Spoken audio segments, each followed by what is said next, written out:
5 warga sipil dilaporkan meninggal dunia di bantai OPM pimpinan LQ Skobat di distrik Seradala, Yahukimo pada Sabtu 20 September hingga Senin 22 September. Berdasarkan keterangan saksi inisial DA, pada Minggu malam sekitar pukul 19 waktu Indonesia Tengah, 2 pekerja ditemukan meninggal dunia dengan luka parah di Jalan Poros Kampung Bingki, distrik Seradala.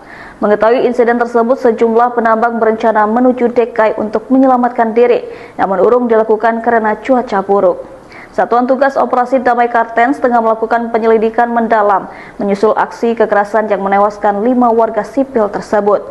Kepala Operasi Damai Kartens Brigjen Pol Dr. Faizal Ramadhani, Rabu 24 September 2025 menjelaskan, Satgas di Yahukimo telah menerima informasi mengenai adanya 3 korban tambahan dari aksi kekerasan KKB. Ia mengatakan pihaknya belum dapat mengkonfirmasi jumlah pasti dan identitas korban karena belum berhasil mencapai lokasi kejadian perkara. Selain kontak tembak, Brigjen Faizal juga menyebutkan evakuasi yang direncanakan hari ini terpaksa ditunda akibat hujan deras yang mengguyur wilayah Yahukimo sejak pagi. Terkait total korban, Brigjen Faizal menyebutkan informasi sementara yang diterima adalah 5 orang, namun hal ini masih memerlukan konfirmasi lebih lanjut. Brigjen Faizal menambahkan data para korban masih dalam proses penyelidikan. Pihaknya baru akan dapat memastikan data korban setelah jenazah berhasil dievakuasi dan dicocokkan.